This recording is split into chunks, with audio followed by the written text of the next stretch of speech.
Right, hello everybody. Guess what's back? It's Super Sprint Sunday, sponsored by SimNet, brought to you by FRL.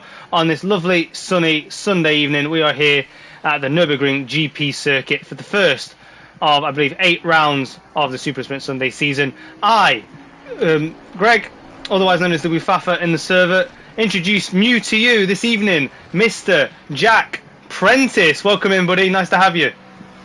Good evening, thank you for having me. It's nice to be here. Normally I'm out on the track, no doubt causing a few issues, so I suspect that the drivers, if nothing else, will be happy that I'm in the garages and in the booth with yourself. Thank you for having me. We're so glad to have you. Glad to have an insight from somewhere closer to the front of the grid than me and Owen have had from the last few seasons. Me and Owen have been commentating together for a while, but never had quite the insight of the quality driver like yourself in the commentary box. So there'd be definitely be great to have a new bit of insight to view, I guess, some of the other guys that maybe we haven't raced against before. Maybe you can tell us obviously what to expect from them, battles that are coming up from them, what sort of moves they might make. And yeah, so we are just about a minute out from qualifying. I'm just going to load up your format for this evening. So what you have this evening, your Super Sprint Sunday, if you've never experienced it before, we have a 15-minute qualifying session, which is classified as a one-stop quali. And the way that works is the drivers get to go out at any time. They do the out lap, they do a push lap, and they can choose to do or not to do an in lap. If they mess up their out lap, tough. That's it. You're going to start from the back or the pit lane, depends on what you decide. And you can go at any time, and that will help with this very large grid that we have. We're expecting 35 drivers tonight, I think.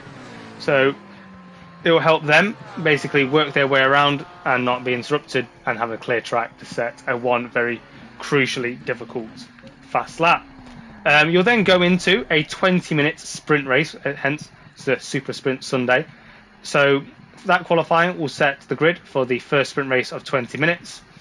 On the completion of that race, we will take a small interlude to watch some highlights while the admins reverse the grid of the finishing drivers that completed 75% of the race, to reverse everybody that completed that.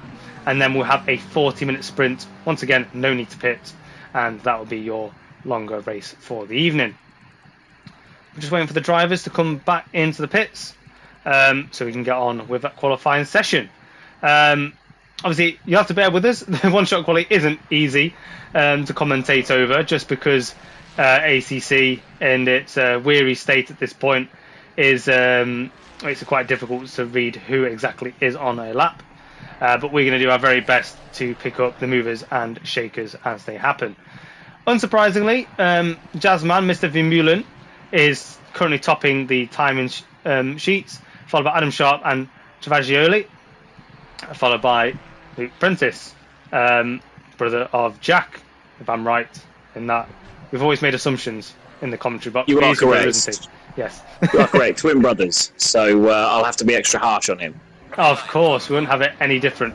Now, my understanding is you have the list of our entrants for this year, and obviously what tiers they're in.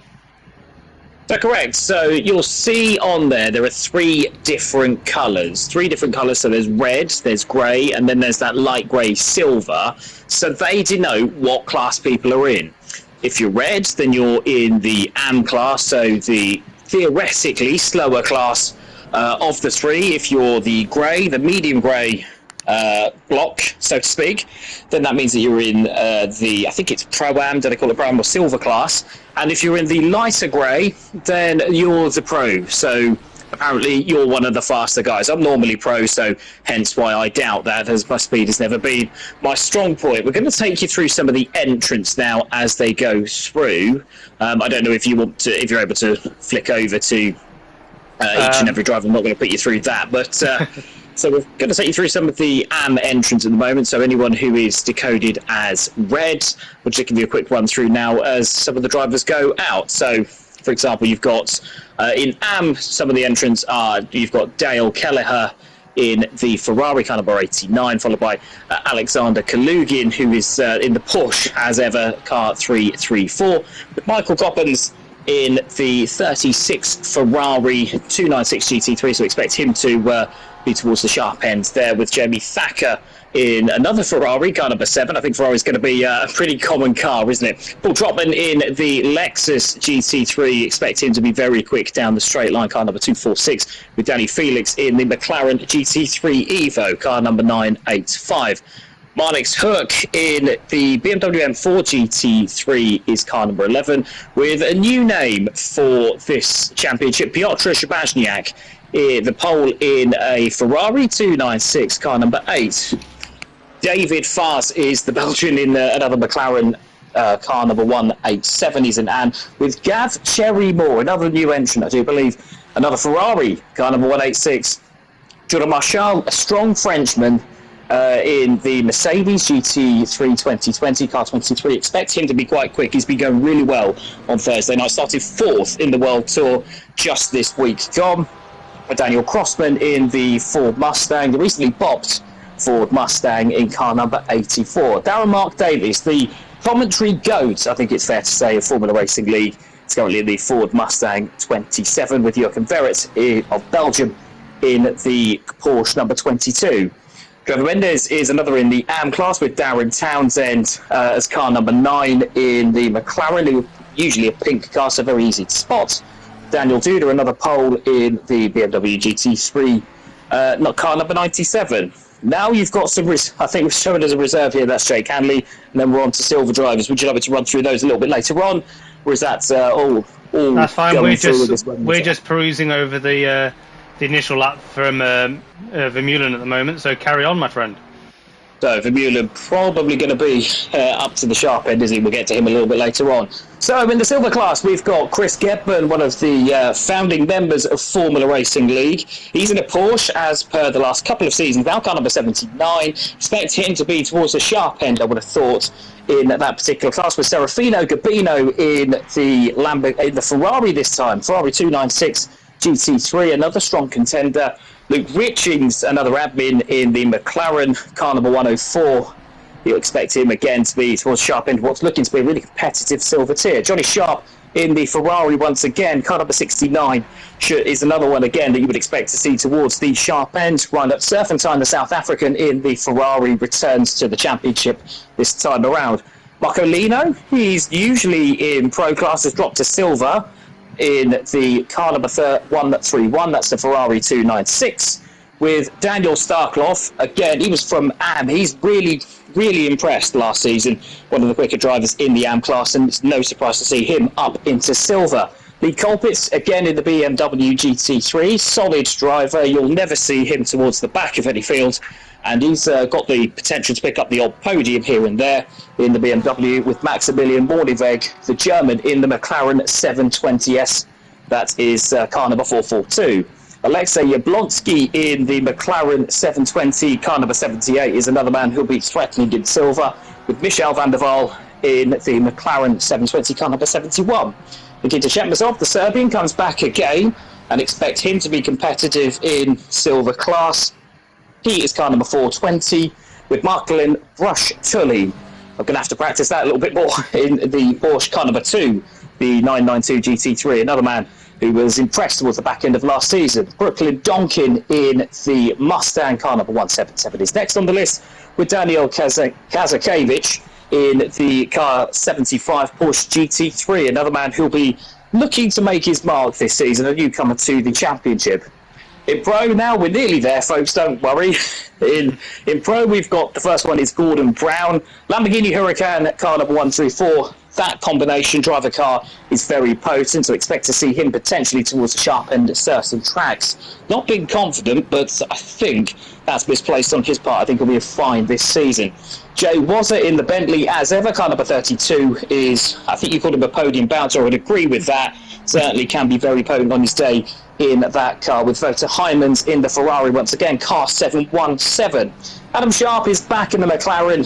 Spends the off-seasons, the last couple of seasons, off-seasons trying to test out different cars, saying he'll go in a different car, and always returns to the McLaren 720, car number 37. Expect to see him towards the sharp end, with Morgan Grace, a man who's probably the most relieved to see me off the grid. with our battles usually providing the entertainment. With me out of his way in the 992 Car 14, I expect to see him doing rather well. Fabio Travaglioli is probably the second fastest driver in Pro. He returns in car number 41. Did a lot of laps yesterday in a 10-hour race here and showed very, very well. Car number 1 is Jared Vermeulen, and it's not a stretch to say that he is the clear favourite on pace. I expect to see him coming through the field in race number 2. He's in the Ferrari, car number 1, with Andrew Eden in the Aston Martin V8 Vantage, car 884. Looking to be a bit of a spoiler this season, I suspect. Josh Clayton in the Aston Martin, probably the best driver on the grid at Aston Martin, car number 5. I expect to see him towards the sharp end once again, with Matteo D'Amica in the Ferrari, car 51. Next up on the list. Paul Vidler comes back to the championship, a regular on Thursday nights, and certainly a driver who provides plenty of entertainment. He's car number 10, and expect to see him go well, with Luke Prentice back in the Lamborghini, my twin brother, car 333 this time around. Václav Pospisil is in the Porsche this time around, having been in the McLaren previously, car number 34, with Francois de Bont in the BMW M4, car 999. We've then got Mr. Overtaker. I hope that comes to fruition. Car 77 is the last entrant on the Sim grid list. And that, ladies and gentlemen, the runners rides for this season. Thank you very much for that. There's some fantastic pronunciations in there, the ones that me and Owen have butchered for many seasons. So thank you, Jack, for the corrections that you made along the way in your list there. So we've just picked up the initial movers and shakers. As you might expect, Vermeulen did take the initial pole, with Vidler not too far away from 1.2 down. It's actually quite a big gap, but then close behind there was Starclough in P3 leading his class in Jablonski. Marshall in P7 leading the AM class behind Van der Waal of the Pro-Am tier, and Chetmasov, and second in the AM tier is FaZe at the moment, with Mendes and Davis and Thacker following close behind him, all within a few tenths of a second.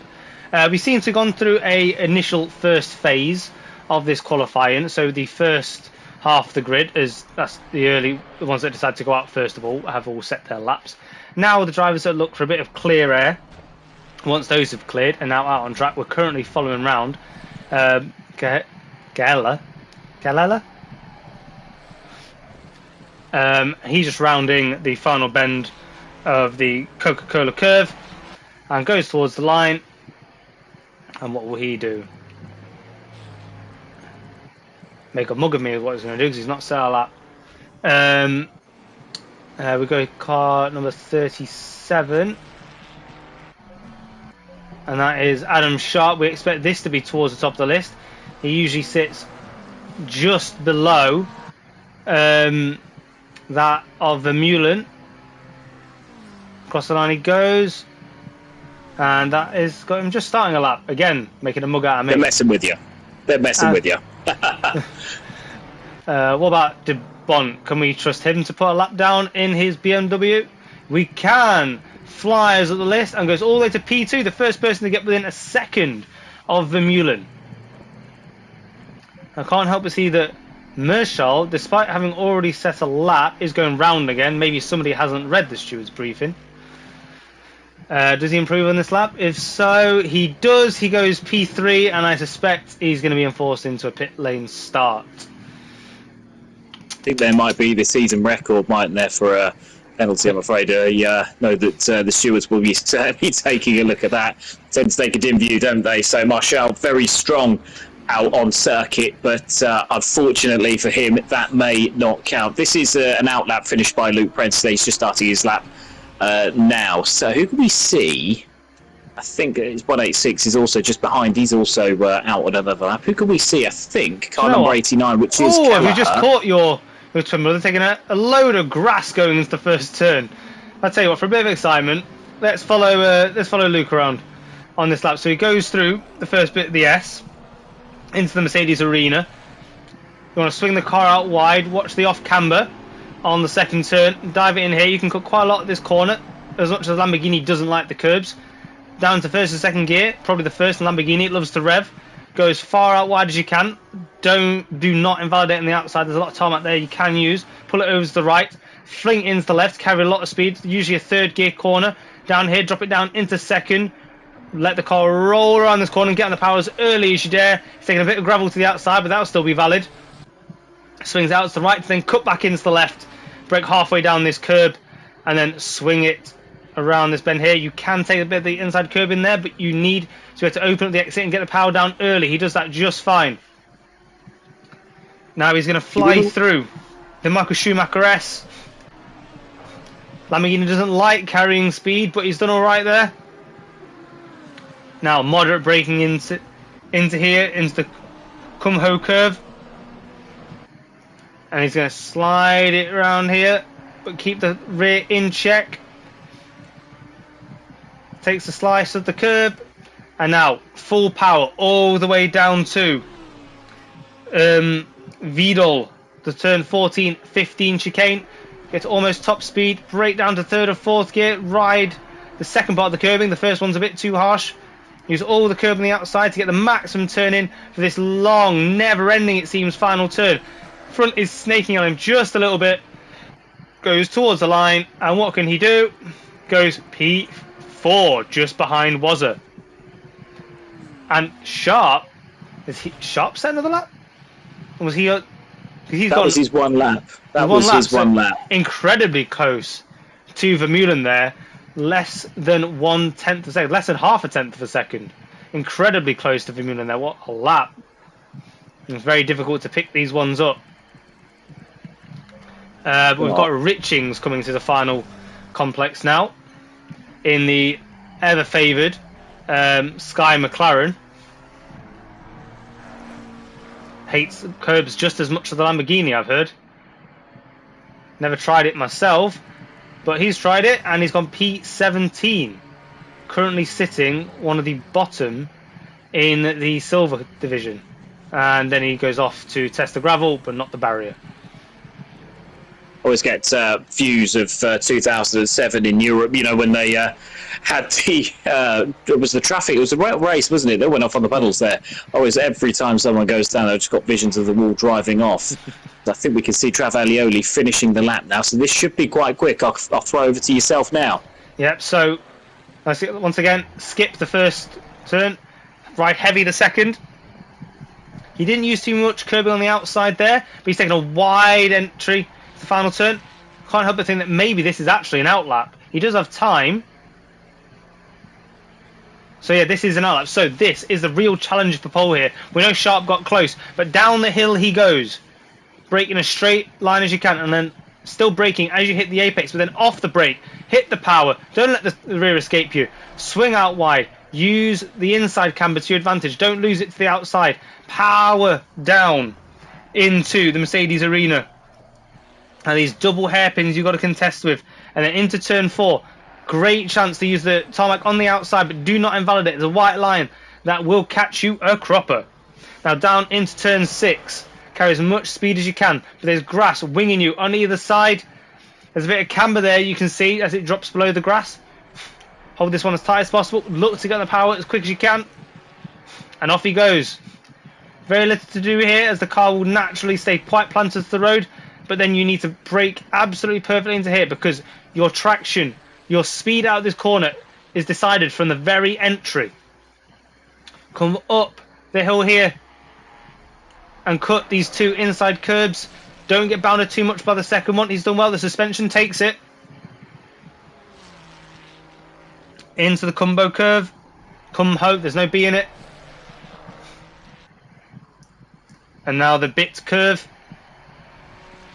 And down and out. Now, probably the most you're ever going to be on power around this track. See quite a lot of overtaking in here as we get into the race. All the way up to 5th or 6th gear, depending on what car you're in. And then down into 4th or 3rd. I said, skip that one. Hate to take that one. He took that one a lot heavier than he did in his outlap, which is to be expected. And then a lot tighter into here, also to be expected. This takes about a midpoint apex, which is quite bizarre, but we're going to head towards the top because we expect that's where it's going to be. And he takes pole!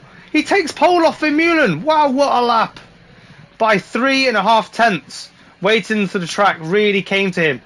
Vermeulen, who elected to go out early, maybe didn't get the best track conditions, and that has allowed Travaglioli to really take that one to him. Now, I haven't seen how these line up. Do You being closer to the front, Jack, how do you expect them to line up? Is it Tragioli on the inside? I think pole position, I think, is on the outside. So I believe we'll check this. When they do line up, we'll be able to see it. But I believe that pole position's on the outside. It's good news for the two Ferraris that they're both on the front row, because the McLaren does accelerate better than them, but it would have been a bit of a headache for one of Vermeulen or Travaglioli had Sharp managed to split them. You've got the Bentley behind them as well. That will cause a few problems, especially as the track narrows going into the first corner. So I suspect that we might see some action going in there. And normally where it does tighten up and bunch up, you tend to get this sort of concertina effect, especially with a hairpin as tight as turn one. So I would suspect that the Ferraris still have quite a bit of work to do in terms of leading the first race, and consequently then obviously when you've got the second race as well, when they'll likely be coming back through the field, it's going to be a bit of pick your way through. So many positions here, it's unique really, but so many positions here can be won on the first and second lap if you place your car right. It's different to other tracks where usually they're either acceleration zones or they're light braking, but here really is the place that you've got to be switched on. Yeah, you've really got to play a bit of car chess with your car. You place yourself on the outside for turn one. As long as you can hold out there, don't get pushed out, you find yourself on the inside for the next two turns, and that can really pay dividends in these early stages. Now, one outlier, I'm sure you've spotted it as well, Jack, is Marshall in the AM tier, currently sat P7 on the grid. What an outstanding performance by him, and maybe something that'll get looked at by the admins after the race into his positioning in his tier. But we're going to do a quick rundown. So as we've already mentioned, Travaglioli leads Vermeulen, leads Sharp, leads Wazza, leads Prentice, leads the Bond, and then interrupted by Marshall. Then Vidler and Eden rounds out the first major group of pro drivers. Then we have Starkloff just putting Brown between Brown and Eden.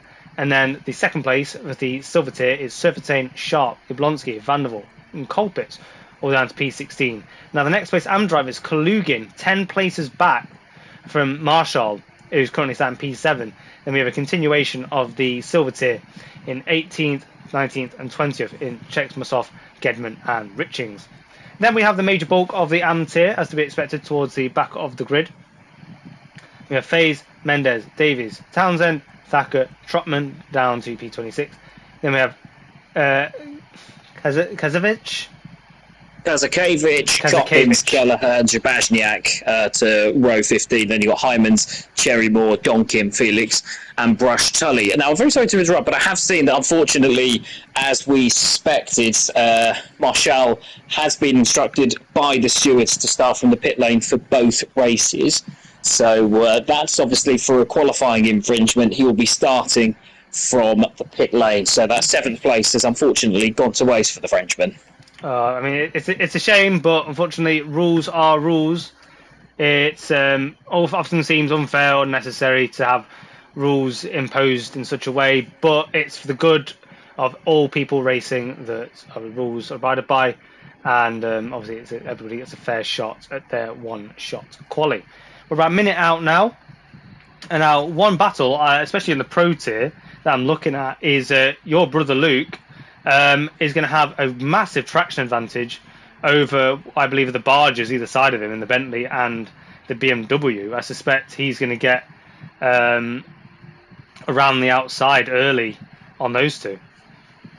So, yeah, I mean, I was completely wrong when you asked me about how things are lined up, so I've not really done what I'm supposed to do.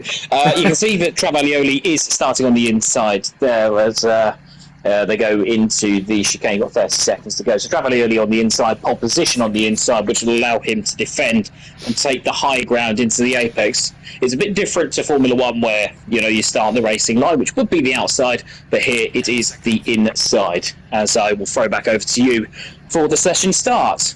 Yeah, so we are 5, 4, 3, 2, and 1, and we are going to go in a short formation rolling start. So everybody's going to start their engines. We can already see that Marshall has elected to go into the pits.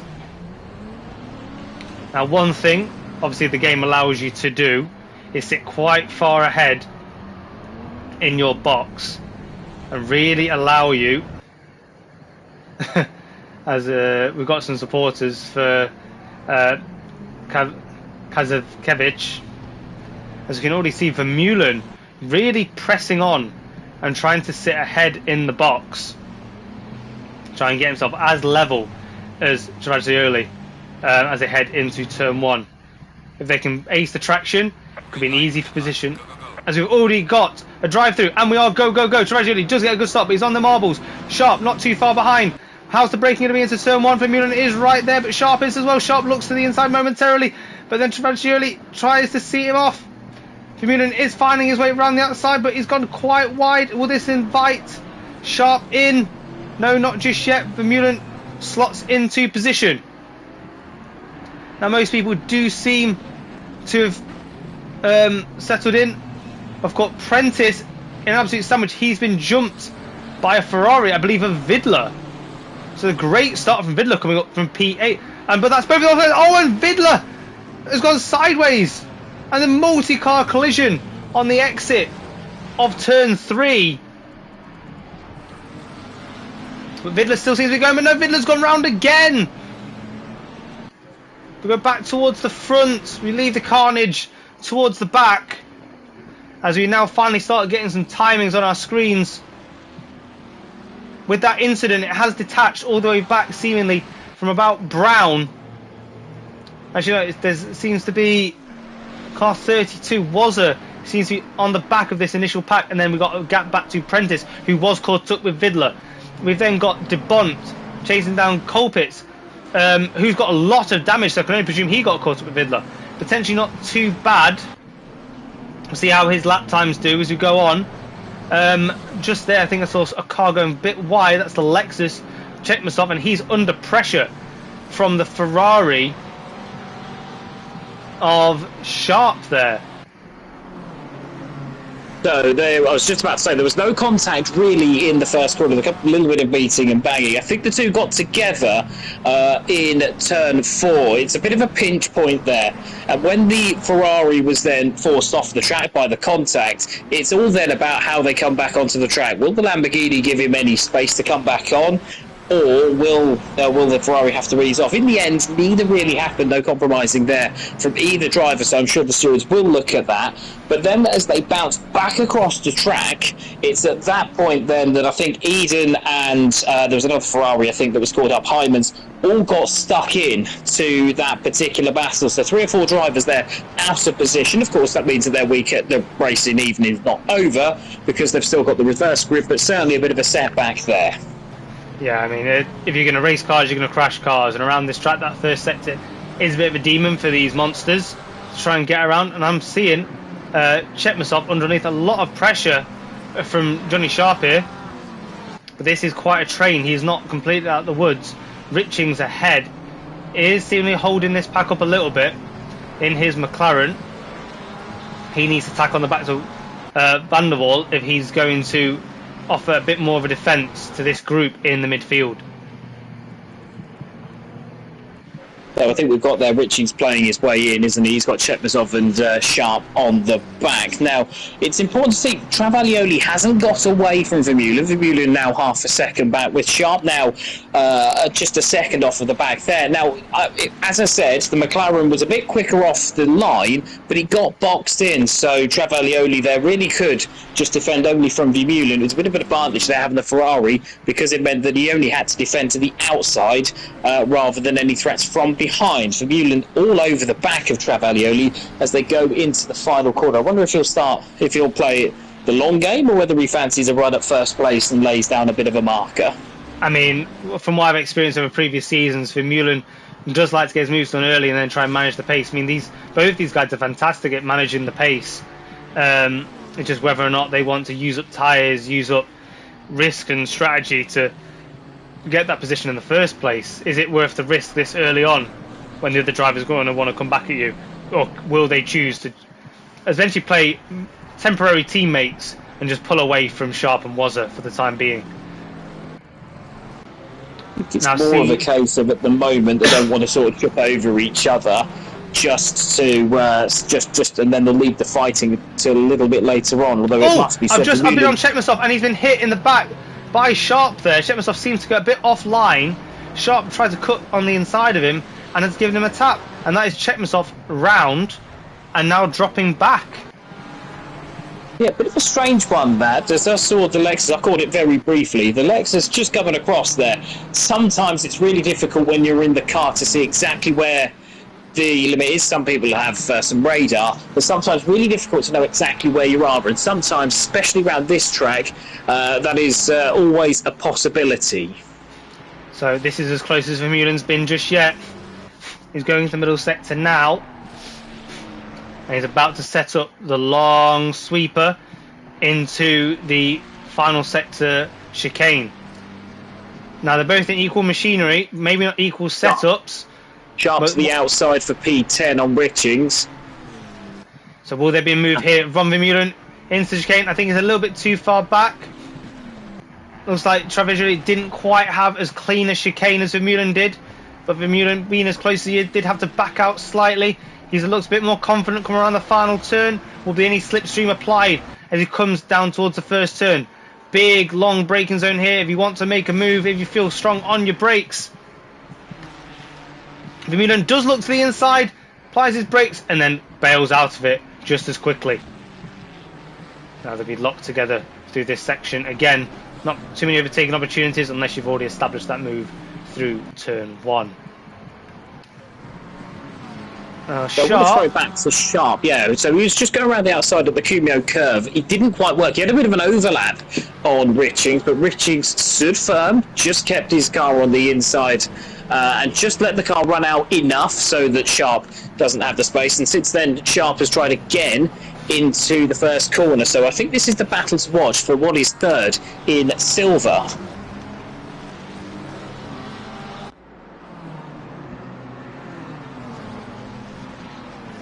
We have now, I think Sharp is going to try again going into the four curve. You don't really want to be trying to move there because what will happen is that it gets tighter just as you enter the corner, and often the car on the outside then will have the high ground going into the right-hander, which is banked, so you can really run off the corner a little bit better than if it was a regular corner. Can't see anything more except for Vermeulen again, just 0.2 of a second, isn't he, behind Travaglioli. It's just a case of when he makes an attempt rather than if, isn't it? Because he is pretty much within his wheel tracks. He is, yeah, and obviously this is one of his overtaking opportunities once again with a long straight here. But it's only a short braking zone though, because these drivers can carry so much speed through the chicane. So really not too much of an overtaking opportunity unless you can make the move down the fast section at the back of the track there. But he's going to round the final corner again. He did attempt a move on the last lap into turn 1. But here he goes. He's down to underneath 0.2. Slipstream's been picked up early. Travaglioli has not gone defensive just yet. And Vermeulen, did go momentarily defensive. Vermeulen then tries to go to the inside. Can't make it work. But then Travaglioli's gone a little bit deep. Vermeulen's on the outside, but he's going to find no grip out there. Can he cut back? Can he get to the inside? For turn 3, he's found a space down the inside. They do touch slightly. Oh no, and Travaglioli's round. And now Travaglioli's now collected Sharp. Both drivers get away. From that angle, it was really hard to see if Vermeulen should have been given any space there. He does seem to back up that he's definitely giving ground back up to Travaglioli. So maybe he's going to try and orchestrate giving this position back. But he does have Sharp ready to pounce here. Walter in the Bentley, isn't it? That's an immediate threat. The stewards will be looking at two things there. First of all, was there enough room alongside for Vermeulen to lay claim to the corner? And secondly, whether Travaglioli, once he had been spun, had rejoined in an appropriate manner. He did pull out slightly. Could they potentially look at that? Was in the wall? Well, not quite. He's not quite made it to the wall, but he's spun out. And he's going to have to find his way out of that parking spot to get back into this one. It looked so promising for a moment there. He looked like he was really back in the fight with the top 4, but now he's left it to Sharp, Vermeulen and Travaglioli. But now Vermeulen has made that move back.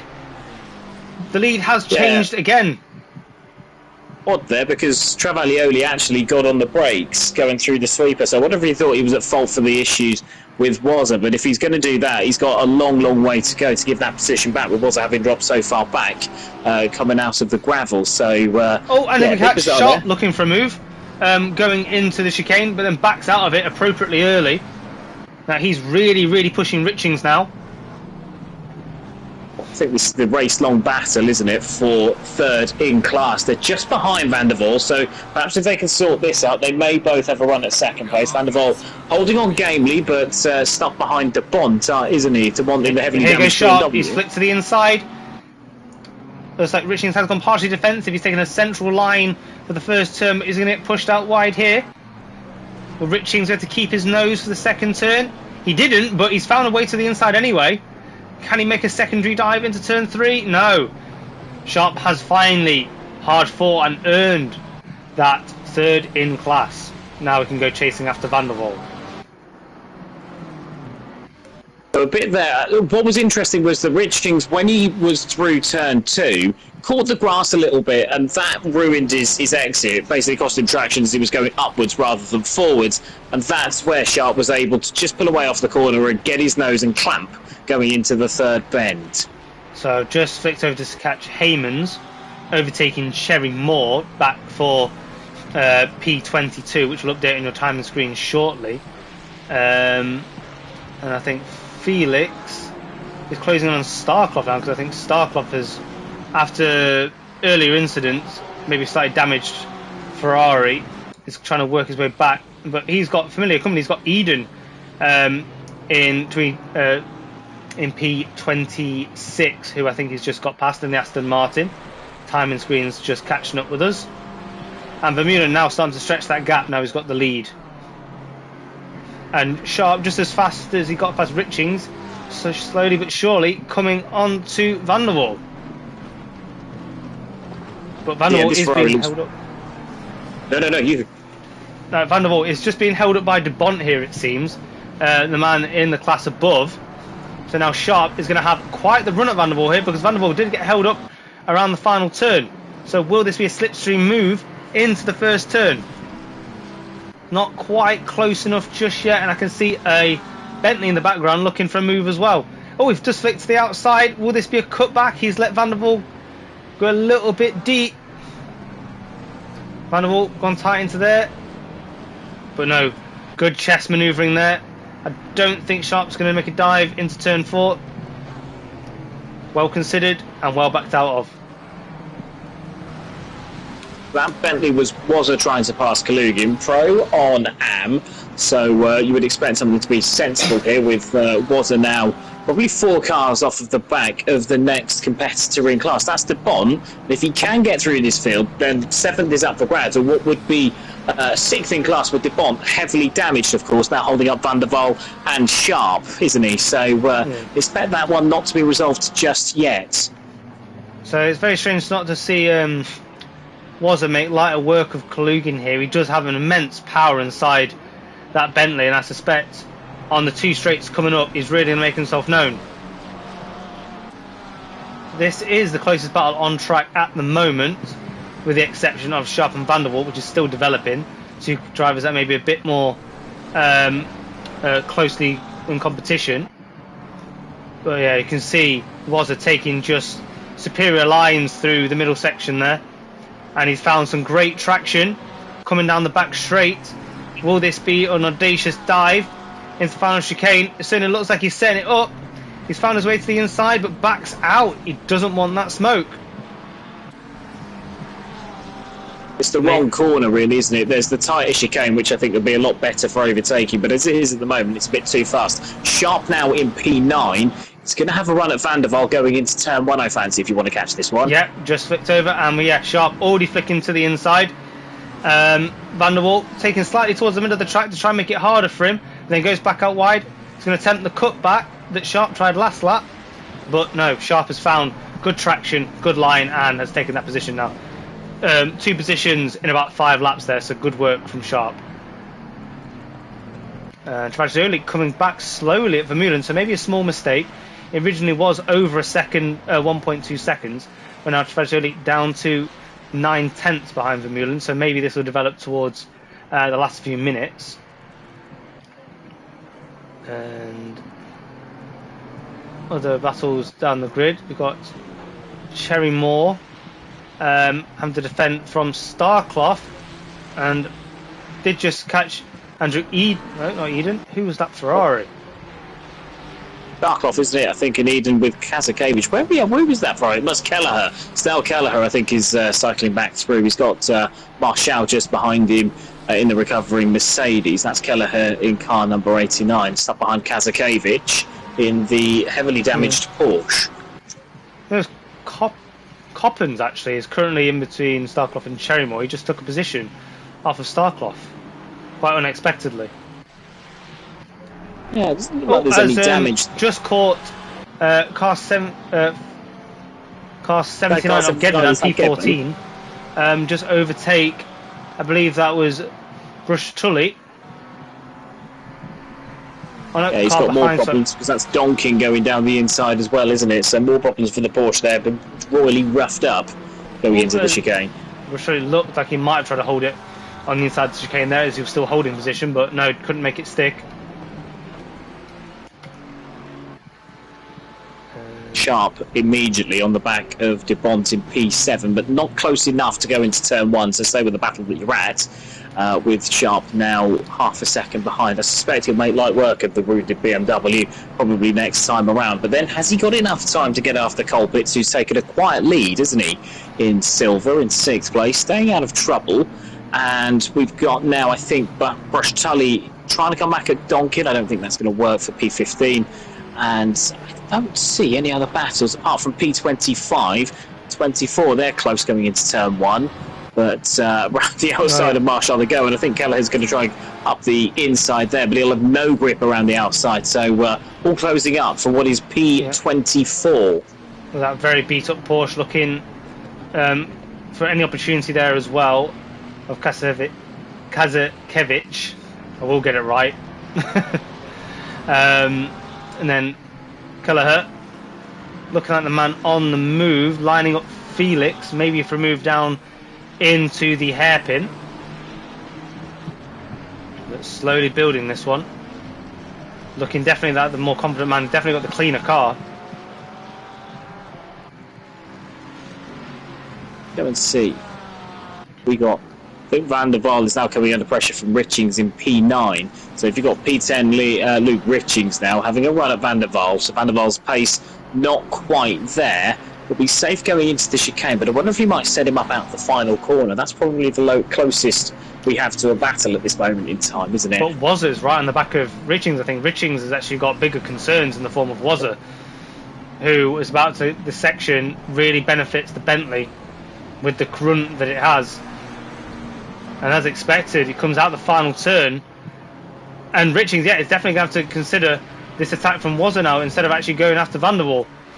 He goes to the inside, does Wazza. Takes a very, very tight inside, but can he get the barge stopped? Or will Richings just swoop around the outside? I think a little bit of axle on axle action. And Wazza then goes back to the outside. Gives Richings the room, but will Richings take another dive down the inside? No. He's all the way behind, and Wazza will take that position, but then Wazza goes a little bit wide. Sensible driving, it might allow Wazza to have a run at Van der Waal, and that might pay dividends for Richings in the next couple of laps. I mean, you say couple of laps, it might just be one. Now looking at the back of the bottom. It's to getting to the point now in the race where if it's not for class position, you may as well stay behind to get the slightly better grid position going into the race. So playing it clever either way from Richings there, whether he holds him off and maybe goes after Van der Waal or lets Wazza go through, because he'll have a slightly better grid position going into race 2. I mean, are people at this point even thinking, oh, what side of the grid might I be on? Maybe an overtake, maybe a drop back might actually put me on a favourable side of the grid to make positions. Typically, no. It's more to do with if it's class to class, and in my experience, what they're looking to do is they're at least trying to say, right, who am I going to be starting with, and does this position mean anything? And if it doesn't, Sharp's going for it. Sharp is almost bump drafting De Bont down the road. He's going to try the outside for the chicane. He's going to get the better cutback. Really, really tough driving. DeBont is definitely struggling. But his car. Yeah, I mean, I'm surprised he's not getting uplift on his nose there with the amount of air going into that bonnet.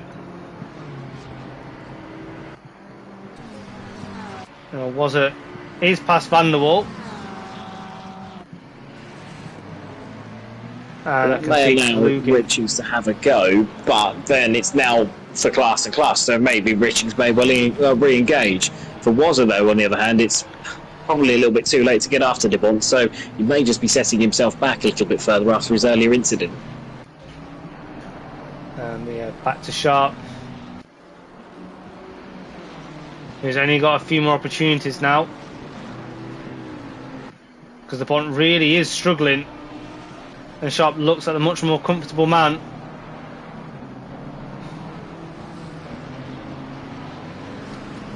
But he just, unfortunately, these fast sections, he just doesn't have the grunt. He needs to close up where the track is tight and take a real opportunity. But he's gone out onto the marbles a bit there. Found traction afterwards, but maybe cost himself a bit of time mid-corner, as we've got a car pulled over in the final sector, and we've got the leaders about to go through there. So he doesn't have to finish a lap. Potentially. So we'll give Vermeulen his time in the sun. He comes home with a 2.5 second gap and wins Super Sprint Sunday race 1 in round 1. Sharp with a bit of a gap behind does take P3. Brown with a great early performance. The Lamborghini doing well here tonight. Takes P4. Followed by another Lamborghini in your brother of Luke Prentice. And then Colpitts with a silver tier win comes home in P6. And then DeBont not having to fight off Sharp too badly, but then Wazza tries to come through as well, doesn't get that done. Then Van der Waal, Richings, Kalugin takes a AM tier win, well done to him, followed by Gedman and Donkin. And FaZe has been dropped behind Brush Tully. Wonder what happened there in the dying moments. That might be grid related.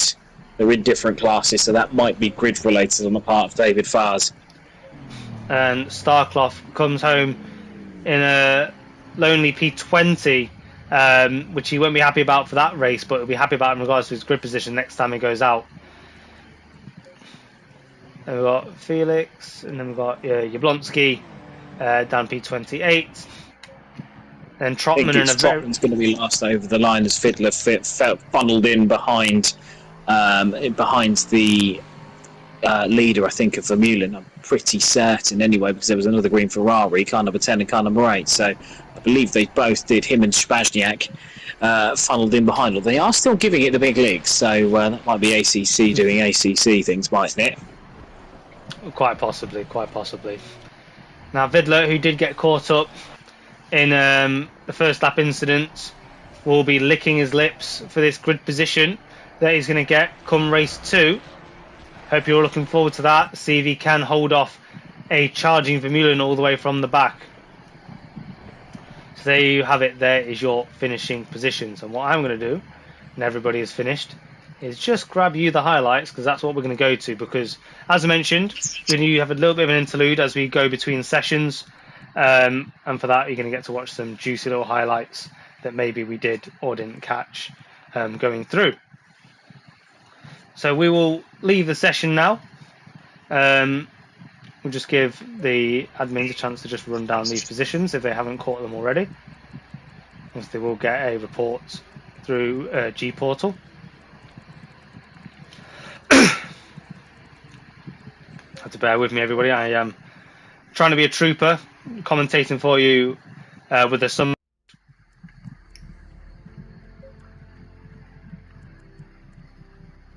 We lost you. Oh, no, I don't think you have. Yeah, well, it was just talking when then all of a sudden it cut out, but that may be my party related. So I want to talk about the damage, if I may, just whilst we pull up the highlights. And why Bond, who's normally one of the quickest drivers in Pro, was struggling so badly because the front end, being as crunched in as it wasn't just causing issues in terms of handling, because bodywork's got to be as perfect as possible in order for the car to handle at an optimum level. But the drag and the damage, going down the straights will also be lifting the car or lifting the bonnet up. You'd mentioned earlier about air getting in and lifting the bonnet up. It will have cost him a couple of miles an hour down the straight. So not only have you got the disadvantage in a corner where it's understeering and not handling as you'd like, but you've got then the added drag down the straight, which means that all the way around that BMW would have been a lot slower, and that would have been the case for a couple of the drivers, especially essentially Travaglioli, who once he had got spun, got clouted by Adam Sharp. I do believe they may look at that for a whole host of reasons, but that's why Travaglioli was a little bit slower and didn't make the same impact on Vermeulen after they had collided. So damage proving to be a bit of a leveler there, and I would suggest as well, with the AMs now starting at the front, as I believe they haven't changed that from last season, the AMs now starting at the front, the pros coming from the back, it's kind of going to be about traffic management and potentially staying out of trouble as much as being fast, because if you stay out of trouble, you'll be able to pick off other positions and you won't get your car damaged, which means it will handle optimum or more optimum than, say, if you do try and go all guns blazing.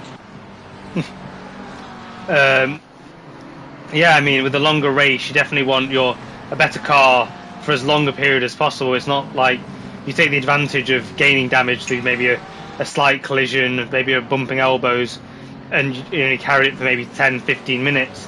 When you've got to carry that for 35, nearly 40 minutes, it have a much greater dramatic effect on your overall race. Okay, we are just waiting for the word to get back in whilst we're catching a few of these battles. So this is a overtake from Heymans on Kahela, which I think actually just moved out of the way there. He seems to be at just the side of the track. Yeah, different classes at play there, so I think Dale trying to drive as safe to the rear as possible. He has said that he struggled around this track over the course of the week, so not a surprise there to see him just keep himself out of trouble as much as anything else. And here we are again. Here is the yellow flag caused between Travaglioli and Vermeulen. Vermeulen getting down the inside. It's kind of almost like a progressive gaining of ground, wasn't it? It's kind of the closer you got to the corner, the more ground he took. So maybe hard to judge for Travaglioli and exactly how much you can turn in on him. But yeah, I'm not quite sure how Sharp saw it on approach. Obviously, he did hit Travaglioli quite hard. It didn't help where Travaglioli was. He was kind of in the middle, wasn't he? And then he did start to pull away. So they'll ask about whether it was predictable and whether he'd held the brakes. If it does get reported, which my suspicion is that it will. So they'll ask about whether or not the car was predictable, that was spun. But it's a difficult one, because when you go around that corner, you haven't got a lot of time to see it anyway, because Sharp was only a couple of seconds back, wasn't he? So yeah. They haven't got a lot of time to see it, and then you've got to try and react to where you think the car is going to go as opposed to where it is. So there's a couple of facts there for the stewards to discuss. They'll also discuss whether Milan was sufficiently alongside there. It's certainly one of those that's on a knife edge, isn't it? On that one, I could go either way, I would have thought. As, like you say, he was sort of progressive, wasn't it? The move wasn't instant on the brakes. It was kind of sort of leading off the brakes to try and see if he can force a gap of it, sort of Matt Neal touring car style, wasn't it? So very interesting to see exactly how the stewards find that, if they end up having to rule over that, of course. So we're just catching this wonderful overtake of Johnny Sharp on Luke Richings, who seemed to be struggling his rears at that particular moment in time. Took a few corners to get it fully pulled off, but was commanding on ahead after that point. Now, I think we vaguely missed this on the stream. This was Starkloff and Eden, two fast drivers who found themselves really far down in the grid order. So this was Eden actually going deep just before the hairpin at the bottom end of the track, and then Starcloth having to really come back at him because Eden really threw it back down the inside. Then Starcloth held on to that for a little while as as it sort of restarts it. So if we go on board with, say, Starcloth would be quite an interesting one to. Yeah, because I think Starcloth and Eden got caught up, didn't they, in the lap 1 shenanigans going into the forecurve, coming out into the stadium section, around the stadium section. I think they got caught up in the aftermath of that, didn't they? Yes. With the Ferrari, the Lamborghini and the Ferrari rebounding across the track in the manner that they were. Obviously, Vidler's a bit of a passenger at that point, isn't he? So, be interested to see again how the stewards roll over that, as I'll be in no doubt that one way or another that will end up in the office, won't it? No doubt about it. Everybody wants to start with a clean slate, nothing hanging over their heads. So I can't help but notice that also one thing we missed there, before anything happened, Luke Prentice was off track. The contact wasn't there through turn 4 between him and Vidler, so it's there. I think they'll try and look at whether or not, because I think the Ferrari went right to the inside at turn 3, buffeted the Lamborghini out of the way a little bit there, you might say. Then Lamborghini says, I'm not having that. And there's a little bit of punishment, and then it's all about the rejoin, isn't it? And quite how that's seen, whether or not there's compromise. We mentioned it in stream, didn't we, about whether or not there was compromise from the driver on the track as well as the driver off the track, and it seems like there was nothing from either of them, was there? So I think that's why we ended up in the situation that we ended up in. Yeah, it's never going to end well. Two competitive drivers trying to rejoin competitively. I've got a bit of history too from Thursday night, so maybe or maybe not, that might have been at play too. We love a bit of history in racing. It can't all be airy-fairy, everybody holding hands. We need a rivalry, don't we? You absolutely need a rivalry. So bear with me, everybody, while I just correct the cameras for the stream.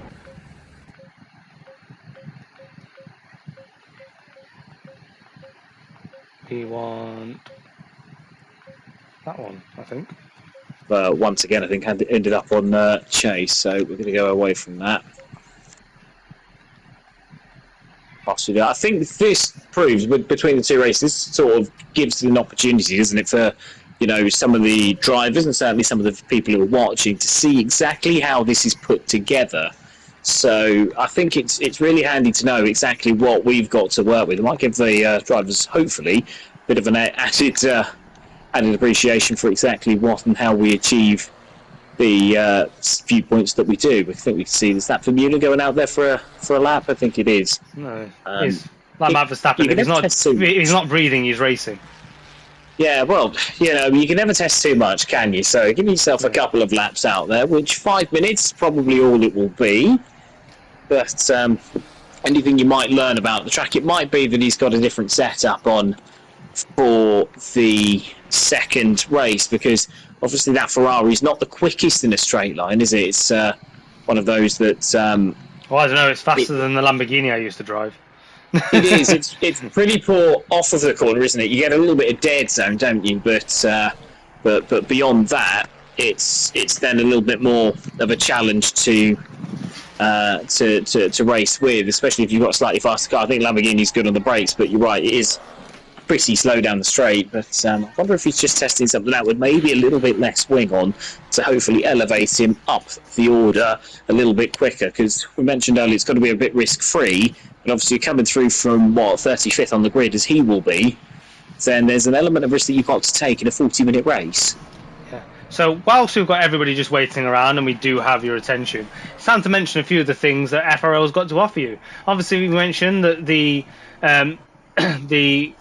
this race, as well as the rest of the service, sponsored by SimNet, who offer high-quality racing equipment, which is compatible with console and I believe also with Fanatec. Obviously, you'll have to fact-check that on that one, but I believe that is correct. Obviously, as well, if you are just watching this and not participating or not in FRL, we do obviously definitely encourage you to like, subscribe, share the stream with your friends and family, get everybody watching, get everybody involved, have everybody enjoying the racing that we offer. If you're already here in the server enjoying your ACC, maybe consider expanding your racing vocabulary. Maybe join some FRL, some Formula One, some WRC, some Gran Turismo, iRacing, Assetto Corsa. FRL has you covered almost every single night of the week. We have racing on. It has 4 wheels and Race Online. FRL has got you covered. And if you're already integrated in those areas, you can get even more integrated with the Patreon. Packages start at just £3 a month. Helps keep the servers running. Helps keeps the cogs churning in the league. Keeps the lights on. Keeps your commentary streams up. Keeps the admins nice and happy. And what that helps you do for your benefit is you get your own practice server, Patreon members. You get to reserve a race number if you ever want to participate. You get early access with that race number into events and leagues, and a whole bunch of extra benefits if you decide to climb the Patreon ladder. So you get probably more benefits than us, me and Jack, who are here working on your Sunday evening.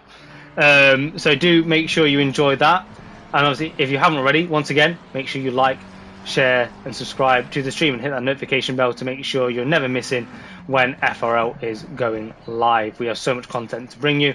You should enjoy all of it. Online racing is just as good, if not sometimes better, than the real stuff, except we're not risking our lives. But we are about 3 minutes out. We're just waiting for drivers to come back to the pits, in the form of Chetmasov, who I think is the only driver still out there. As soon as he gets back, we will get to go again. So he's keeping everybody in suspense. So there's my light plug. You'll get another one at the end, I'm sure.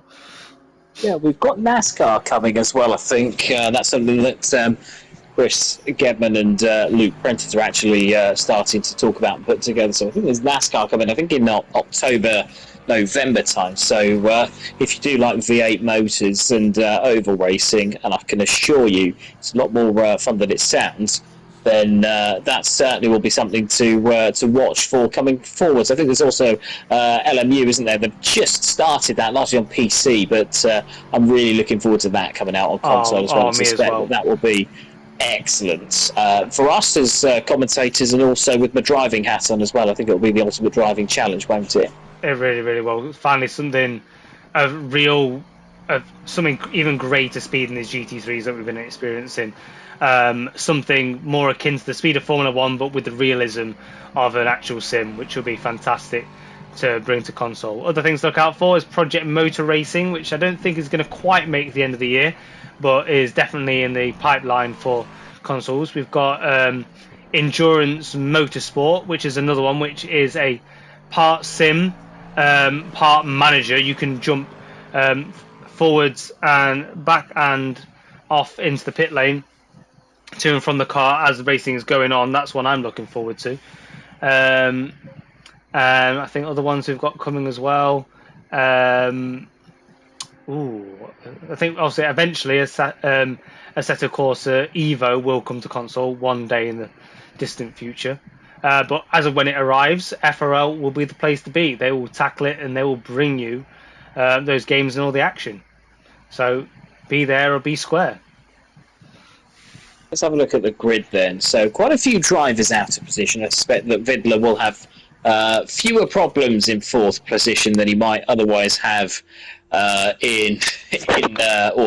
from race number one. He's starting fourth as the first pro. The second pro on the grid is 8 places behind in Andrew Eden. Now, Andrew Eden is not quite on the same pace at the moment as Vidler, so I suspect that should Vidler keep his sensible hat on, he won't have quite the same issues that he had earlier on, especially with Spazniak being an AM, and then you've got Serpentine and Chekmazov ahead in silver class. So that's where the battle's going to be. And if you're out of position here, if you're one of the drivers such as a Vidler, maybe Yablonsky or Serpentine, then this is kind of your moment, really, in terms of trying to get yourself an unexpected win, with obviously all the issues that you might have had in race number one. Yeah, I mean that starting position from Vidler is absolutely lethal. We do expect him to make those positions up pretty quickly. I mean, I'm not saying that Serpentine or Chetmasov are doormats in any way. I mean, they're going to put up a fight and they're fast drivers. But we do expect Vidler to, in the 40 minutes, to come through eventually on those two. And then Spazniak in the Am-Tier finishing last in the last race, we do expect him to be passed in quick succession as well. So we're on board with him, and we're going to get the rundown from him at the start of this race. Yeah, expect a little bit more action on lap 1 as well, even compared to what we had in race number 1. Vidler's got to bring his brain, though, a little bit. It's no good just having the attitude that you're faster than someone, so you'll pass them. You've got to play this cutely, because it's very easy, especially with drivers in a different class, to squander the advantage that you have, early doors. So certainly something for Vidler to think about, as opposed to go with the brawn over brain approach. So here we are rolling. Very short single file formation, and now getting into a 2x2 formation. Now, even as an AM driver, you've got the know-how to be forward in your box. You might still be at a good start here. There's not too many fast starters in the front of the grid there. In terms of actual car performance, I think the best start will probably be your Blonsky and the McLaren. Green light. And now we are go. Some drivers at the back are still coming on the final turn, and it already looks like Chetmasov is already making a move down the inside. He's already side by side with Zabazniak, but he gets caught out by the grass and then has the drop behind, and we have cars sideways. And then Chetmasov is getting absolutely swallowed up in the first turn after showing early promise. That's invited Serpentine back through, and the top 4 at least have started going to the first few turns exactly how they started. So Cherry Moore was one of those that got spun. I think Bozza in the Bentley, continuing his bad luck from race number 1, is another one that was in the fence a little bit early on. So we'll see how this shakes out going into the Dunlop. I'm seeing Andrew Eden trying to make a move into turn 6. That was risky, but he's got it done. And he's attempting another one around the outside of the Ford curve. He's going to get muscled out of room though. He's on the gravel, but he's found the line nonetheless. He's tucked in behind. That is the Lexus. Oh, as they're down the inside goes Trotman, I believe that was. Yeah, Trotman. Is around the outside, and that is your Blonsky trying to take a dive. And they're still side by side. Trying to fight 2 fronts there, Yablonsky, 1 pro and 1 am. It's about traffic management, and Eden's managed the traffic really, really well in that Aston Martin. But around the outside, that was the gold car of... Was that Starclough? Kelleher. It is, it's Kelleher in 8th place in the AM Ferrari. Certainly showing a bit better than before, but he'll have Eden going past us. I think there's a recovery. That's Spazniak in the Ferrari, isn't it? He's gone off, so responded pole position. But Kelleher now under attack from Eden. It's about managing the traffic compared to your class. So Eden is putting himself in quite a lot of space where he's getting crowded out. And ahead, that was the Lexus of Trotman that got caught out there at the chicane, and he had to bound across it and lose about 2 or 3 positions. But he's now coming back. He's found traction out the final turn, and he's coming up behind... Oh no, he's actually backing out, it seems. Yeah, Eden down the well further back. With race 1, the winner in silver, Lee Colpitts, having also spun at the chicane. There's been a lot of contact further back, so again, a busy night for the stewards. Vidler now. I've just caught Vermeulen, winner of the last race, has already had incidents and is now off into the pits. So that early charge is gone from Vermeulen.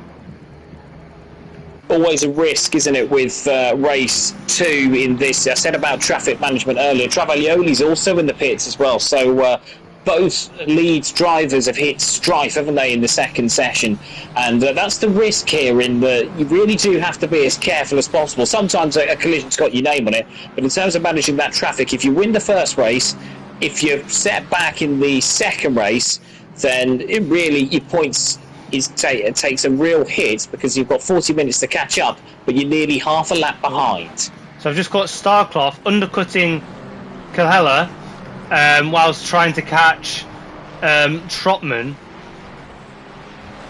in the Lexus. So maybe that was a tactical move from Kilhella just to put Starcloth between him and Trotman. Greg, I think there's something that we've missed. You can see the yellow block, which has the number 1 in. So there's a mandatory pit stop that all drivers have to take. I think this is a new rule change that we're debating, weren't they? And I suspect that that might be why some of the leaders have come in to avoid the worst of the traffic and try and see if they can undercut a load of the field. So I suspect that that is why there's been so many pits on lap 1. Ah, there we go. Cleared up after 2 laps. Eden looking to make the main charge from the Pro Tit, but he looks like he's going to have a move around that side. But no, the McLaren of Jablonski has chosen 2 little brakes and opted for too much track, and he's gone off and wide, and that's not going to be a move on Eden anytime soon. And we've got Johnny Sharp overtaking Kelleher. And then we've got Adam Sharp, I think, is just past Zabazniak, who is bleeding positions here. Just lost another one to Townsend, and I think is about to lose another one to Kalugin. I do feel sorry for drivers and this sort of stuff happens, because it's just one move after another, and trying to keep yourself clean as drivers are overtaking you one after the other is really difficult. It's really difficult to keep your head because, and whilst it doesn't happen to me as typically towards Pro or Silver, it's really difficult to keep your head. If you're losing position left, right and centre, it can really knock your rhythm. So for the AM drivers, the real skill here is keeping your head when you're losing 3 or 4 positions and trying to park it and move forward relative to your class. I think Vidler's disconnected, so I suspect he's in the pits now. And I suspect that that's why he's no longer appearing at the top end. I think Vidler disconnected and has returned back to the session. Oh, sorry, we've got Jablonski trying to make a move on Chekhamisov into the chicane at the end of sector 2. He was side by side to the Schumacher S, and with the amount of curb that Chekhamisov's just taken, Jablonski's really going to catch up here. Takes a wider entry around the final turn. Is that smart? Now the Lexus is an absolute speed demon down the straight, so maybe this isn't the area that Jablonski's going to catch final him. Corner, P7 at the moment. Looks like there's a collision between Kelleher and Trotman, so both drivers are falling back down. Look at the way in which they've parked.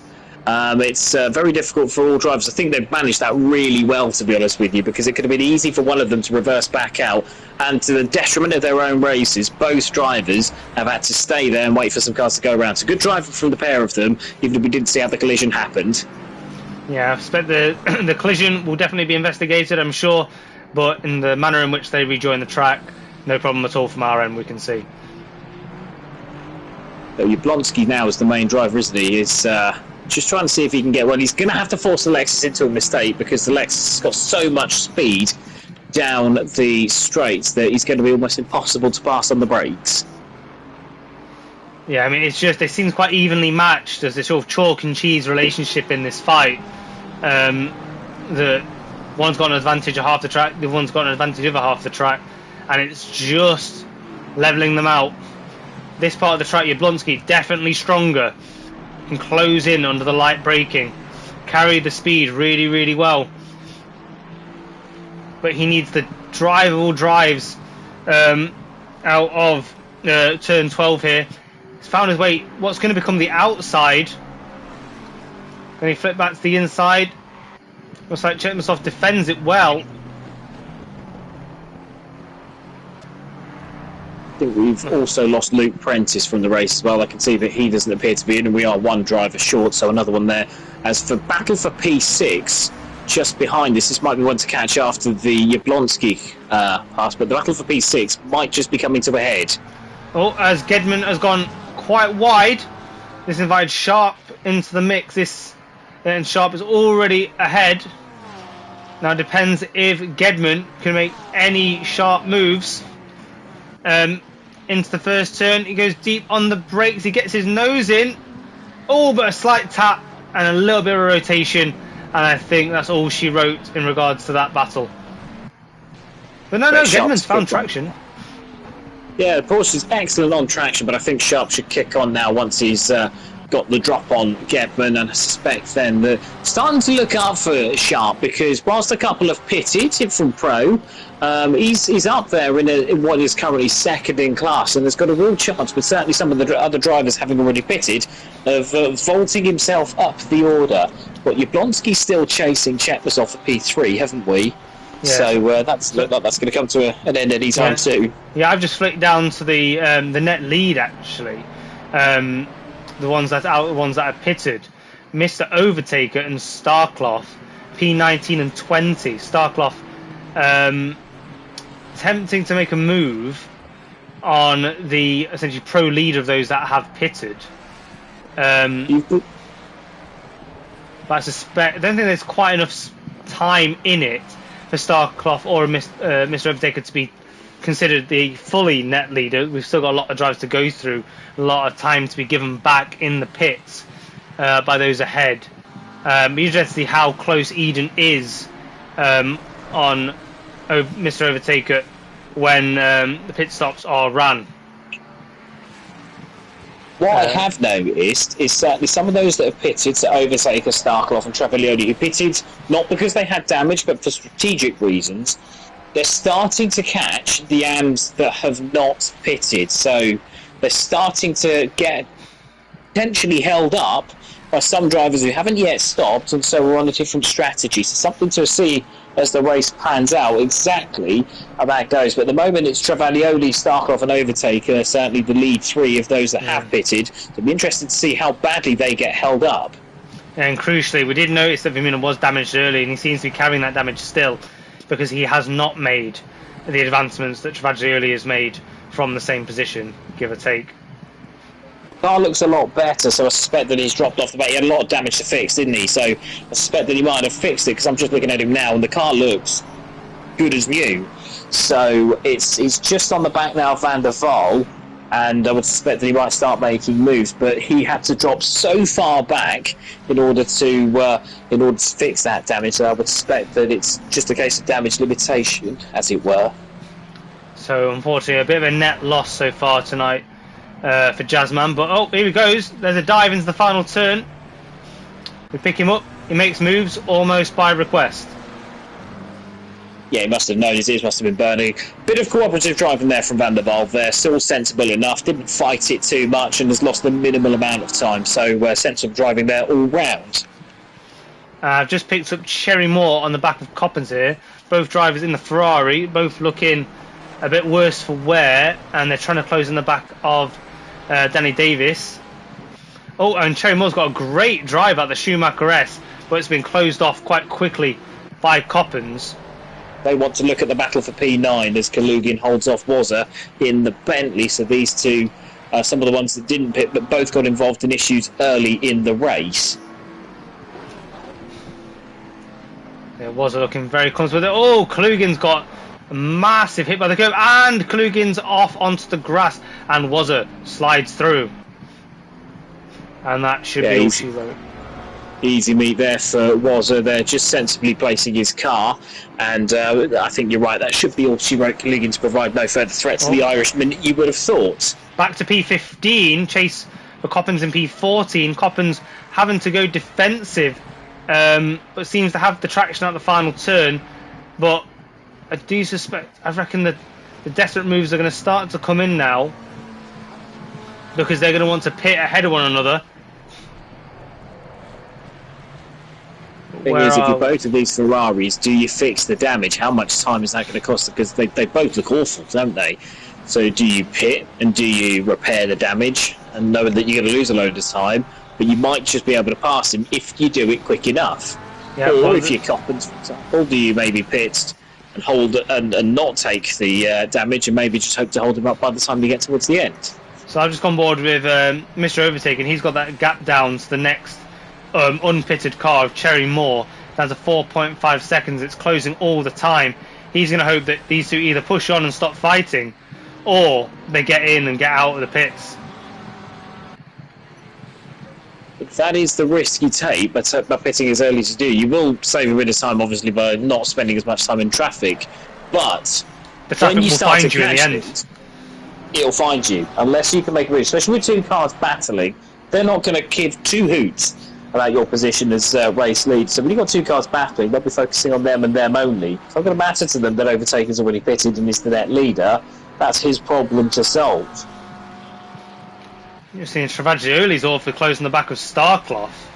So Starclough, who really fancied himself from the last race, in an early pit position, has now got the P2 drive from last race, leaving Vermeulen way back where. He goes, for a bit of a look into the chicane. But Starclough does well, keeps his composure through the chicane. But Travaglioli's looking for a move absolutely everywhere. Goes tight to the inside, and I think he's scared Starclough off the line. He has. Getting some compliance, I suspect, from Starclough. Doesn't want to be getting involved in a different cars battle, a different classes battle. So all sensible enough there from Starclough. I do subscribe to the theory that Travaglioli may have had somewhat of an aura, but I think that's more from Starclough just not wishing to get involved. The battle for third still unresolved, isn't it? I do wonder if Jablonski may consider an undercut here, because he is starting to get held up by Chetmazov, and at the moment it's a bit of a stalemate, isn't it, between these two? So do you do something different? Well, you've got half the race, 24 minutes left of the pit window, so maybe worth taking a look if you're Jablonski. It's a different strategy. I mean, this is Russell on it's Lando on Russell in Hungary, really, isn't it? I mean, there is a chance Jablonski could go on to win this. He's just got to get this pit lap right, find himself a good gap, and then maybe the fight is on for the lead, because he's not far off them at all. Maybe by default, really, that he sort of falls into the best strategy. It's exactly what you mean with Russell, or in this case, Chetmazov, proving to be a bit of a cork in the bottle here. Because he's definitely falling off what was 2 seconds, now 3 seconds. Chetmazov to Eden. It's definitely falling off. Eden... If you want to see the battle for 15th, I think Mr. Overtaker and Travaglioli getting in amongst the slower drivers there. Cherry Moore holding this up. I think Cherry Moore is going to be quite compliant here. Doesn't fight Mr. Overtaker, but will he want to lift off enough for the Ferrari Travaglioli? No, he doesn't. Oh, and that is Coppens going deep and on the grass, and that's what Travaglioli on the grass in reaction to it. And now he's getting massively held up. Can he dip between these two cars? Well, they're fighting. I mean, what can he really do? And amongst that, Cherry Moore's got Coppens, hasn't he? So he's worked out as a net beneficiary there, car 186. Yeah, I mean, Coppens very much lost it for me on the grass. Coppens then under threat from Starclough now as well, but this should be an easy one done. Starclough goes through nicely. And it's like Travaglioli now on the back of Cherry Moore, and has now dropped back from Mr. Overtaker, who's now got nearly a 3-second gap on Travaglioli now. Bit of a queue forming for P19 with Spazniak. Still hasn't pitted, remember. Starting to get in amongst drivers that have. P19 Spazniak in the Ferrari. It's a difficult time to debut, isn't it? A lot of these drivers are seasoned pros, and he's coming in cold, isn't he, in the AM? And it's a bit of a baptism of fire here as Donkin goes down the inside. I think that's candy from a baby there. Sensible driving all round from these two, but will it be the same for Richings and Kazakevich behind? I mean, that livery from Kazakevich, that is gorgeous. Lovely, isn't it? I do like that. I know there's obviously a few extra liveries been added to the game recently, which is lovely to see. Now that Travaglioli got me more an impetus now. He gets a bit of curb as he looks to the inside there. Starclough now looking back at him. Now Travaglioli just needs to cool his head down now. He will get these moves done. Mr. Overtaker is not unachievable to get back. He's still got half a race left to get Mr. Overtaker. And do you remember I spoke at the top of the show? Sorry, do you remember speaking at the top of the race saying about traffic management? Mr. Overtaker's managed it so well. He's got past Davies as well, so he's put Darren Mark Davies and Cherry Moore in between, whereas Travaglioli has struggled a bit with passing Cherry Moore, got a little bit hot under the collar, whereas Overtaker in the Mustang has managed the traffic really well, and that could be a real secret to success over the course of this season. I mean, yes, you could put some of it down to the fortunality of Coppens going off and causing a bit of haywire into the final corner, but you make your own luck. He managed that scenario and he made it through where Travaglioli didn't. Travaglioli, in comparison, went off track in that scenario, and that few moments of indecision or panic is what's cost Travaglioli here. Now Travaglioli finally has got around the outside and ahead of Cherry Moore as the Starclough. But Starclough, there again, traffic management Starclough, as soon as he had the opportunity, he has gone through with Travaglioli. Yeah, Starclough, an experienced driver, despite not having been racing so much in this series, and using that experience well there to advance his position with minimum effort. As we can see now, I think, Wazza versus Townsend, two stalwart division.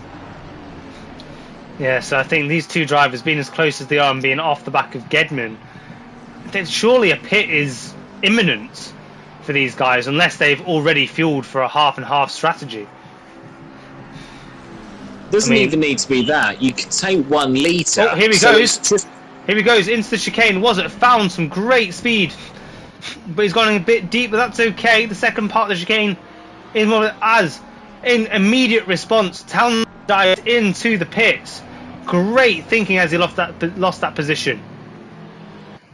Yeah, Townsend doing the only thing he could really do there, whereas he'd been passed by Wazza. He didn't want to be compromised going into the final corner.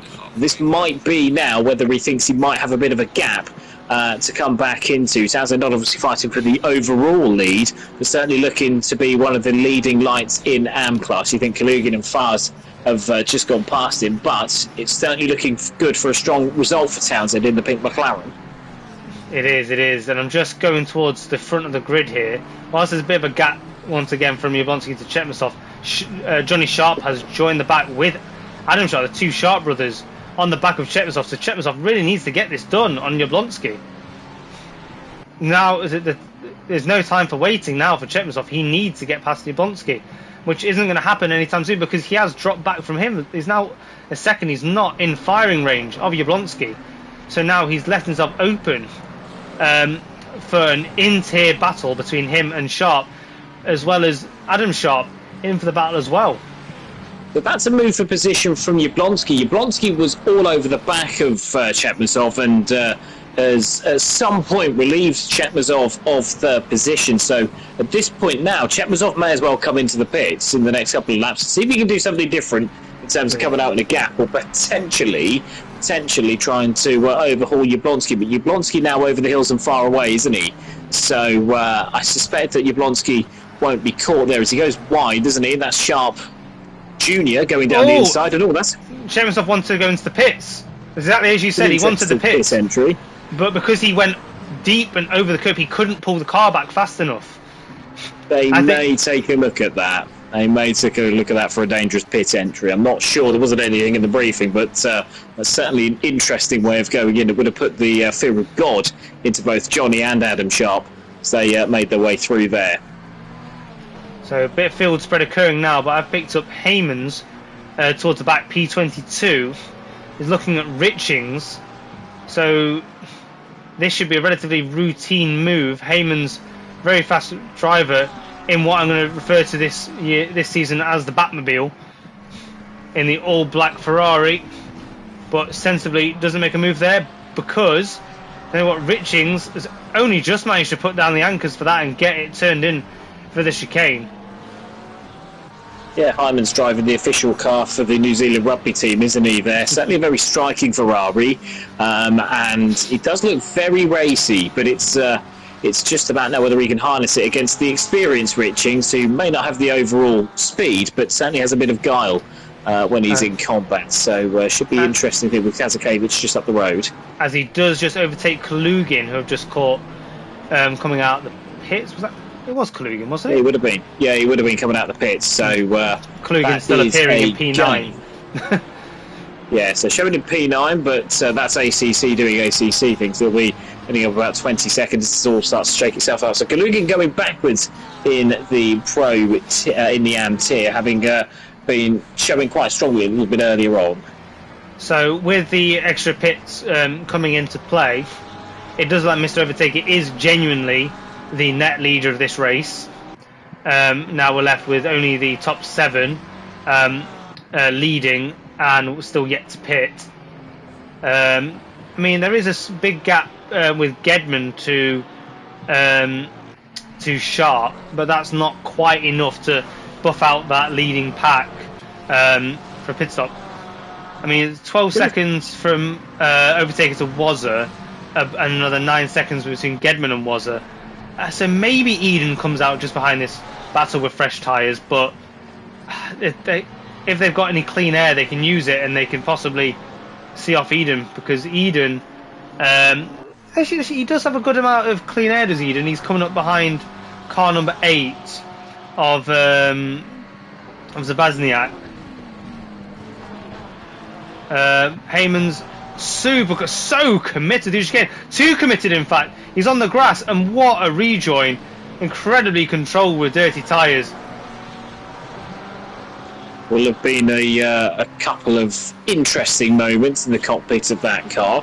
You're looking now to see who might be. You're going to spend, if you're only going to put 1 litre in, 40 seconds thereabouts in the pit lane. So just looking now to see perhaps the gap between Eden and Overtaker, Mr. Overtaker, isn't quite that, is it? He's got, I would say, probably about 30 seconds. So you're just looking to see now where the top 7 may drop into. I suspect that they won't go as far backwards as we're expecting. Certainly not the lead 4 or 5, but it's now with Gedman 9 seconds back, and he's 15 seconds clear of Overtaker. It speaks to something that the top 5 may still come out in the top 10 once this all sort of shakes out, and from there, especially the quicker drivers, they can start to go racing. Yeah, I fully expect Gedman with the tight pack that is the middle of the pack. I fully expect him to come out probably somewhere, dare I say, around just ahead of Davies, Chetmasov. Yeah, thereabouts, isn't he? So you've got Darren Mark Davies is he's going through the forward curve, Sharp on Sharp. Into the first turn. That's done. Routine, potentially coordinated. Yep, Sharp with an E going past, Sharp with no E there, with consummate ease really. It's an excellent move down the inside. I think Sharp again, Johnny Sharp there, again driving a bit more sensible, because different classes, doesn't really want to get in the way of the quicker driver if there's nothing to be gained from it. So those two, they're really behaving well. As Wazza has now pitted behind them. Who's that Ferrari that's come out behind them? Is that a lapped car? Is that Vidler perhaps? Who's that there? That might be car number 10. That's Vidler. So he's recovering, isn't he, from being a couple laps down due to connectivity issues. So we would expect that Vidler is going around just to score points, isn't he, at this moment in time? Not many, but he's back in the race and he's back giving it another go. So we've got Wazza. Now we're waiting for that to adjust itself, because I don't think it is where it says he is, but this will be the first indication of the lead cars that pitted late. We're going to wait to see where Wazza actually drops down to. I would wait to the Ford, not to the Ford code, the Dunlop hairpin, because that's where second one is. So he's down in P15 behind Donkin. P14 behind Donkin. I've caught him on the track map. Yeah, he's just clear of Townsend, isn't he? Meanwhile, Vermeulen's just making his way through. He's just past Gordon Brown for 22nd. He's got Marshall, Colpitts and Kalugin straight ahead. So Vermeulen one to watch. He's been doing moves on request, hasn't he? And I suspect that he may be one to watch there for the next 12 and a half minutes. Well, if I know Brown, he'll absolutely relish defending from. Oh no, he's already. Timing screen's done us dirty. He's already passed him. He has. All these close camera angles, I couldn't see. And Heyman's on Richings. Heyman's goes deep, and that allows Richings back through. and now Heyman's has got Kalugin trying to come around the outside. He's picked up a bit of gravel, and I think this will level out how it started in the Schumacher S. But Kalugin, for a moment, looks like he might have picked off Heyman's unexpectedly, but Heyman's getting a bit frustrated behind Richings. Just couldn't quite get it done. But this might be why the lead car's staying out, because they can see on the track map. Some of them will have a lot bigger track maps similar to what we've got. So they'll see that this battle, especially if you're Frome, or not Frome, but if you're Adam Sharp, I should say, they'll see all of this. Oh my goodness me! I don't know if you've just seen this. Yeah, that's Hyman's going into the gravel now, having made a bit of a late move going into turn one. Hyman's now having missed his braking point completely. He's now dropped 5 or 6 positions, and so I suspect that Ferrari is not going any further forward after that. So a bit of a poor lap there for Walter Hymans, and he's now just gone down the inside and ended up going down the escape route, and that's ruined the front end of his Ferrari. Sorry, Jack, we might have a change of position for P2 here. Well, Jablonski really closed up to the back of Serpentine here. Now, with it being this close, will there be a move for the pits? No, they carry on. A 10th is the gap. Jablonski done a fantastic job after making those earlier moves to get himself up into P3. Now, finally putting time to the leaders. Serpentine having dropped back a little bit on Eden. Jablonski looked oh so close coming through the final turns. But Sharp is here as well. These two, Serpentine and Jablonski, in a bit of a pro sandwich up at the top, both still yet to pit. Jablonski looking really ragged there. Serpentine's pace has deserted him, so again it might come into strategy. Maybe you might want to undercut as opposed to keep fighting on two fronts, but Jablonski looking really ragged there, so needs to scoop that back up and have another go at second place a little bit later on. Well, I think we're having to sit behind Serpentine has damaged his pace quite significantly, because Sharp is right there now and he's ready to pounce. I would take a look at the battle for 18th as Vermeulen has caught the back of Colpitts going into turn one. So Green on the back of the black BMW. He's going to really tight to the inside, get it stopped. The BMW turns in, just tucks in behind, but then gets a bit of a snap and loses out. And that's the end of that fight. Very sensible driving there. Colpitts with a lot of damage, and with Vermeulen now coming through like a hot knife through butter, made sense to let the different class car go through on his way up the field. So this pack of 3, Serpentine, Jablonski, Sharp, surely one of them has the pit now. This is damaging all of their racers to keep in this formation, and one of them has. That Two of them have. Two of them. So Serpentine and Jablonski have gone for the pits. Now Sharp, having closed in and only having lost 2 laps of pace behind them, can now escape and get after Eden. Close that gap, see if he can undercut him or overcut him for the pits in the closing stages. That's released Sharp now, who was back in the mid 56s, and so a whole second off what his pace should be. So we'll see now, maybe over the next couple of laps, just exactly what Adam Sharp can do now and how much time he's lost, how much time he can gain back on those around him. So Battle of the Barges down in P11, but was it trying for an inside move into the chicane? Backs out over the curb heavily. Only the Barges can take that first part of the chicane that heavy. Very impressive to see. But he's kept it really composed to the final corner. This isn't really a move for anything in class. This is very much for Wazza to go after Travaglia early, which is a long shot at best. But he moves down to the inside and a routine positioning for the apex, and through he goes. Bit of race management there from Donkin as well, not getting too involved there, even if he is having another go back. I think that's position sorted. Donkin there might just let Wazza go and cause a bit of carnage with Chepmazov and Starkloff up ahead. It might just be able to pull Donkin along. I mean, that's the best you can hope for, really, because that is the lead pack of those that haven't pitted. Starkloff in the net lead of the silver tier. And like I said, if Wazza can go and disrupt Gedman's and Serpentine. Serpentine though should be on fairly fresh tyres. He's only pitted in the last couple of laps.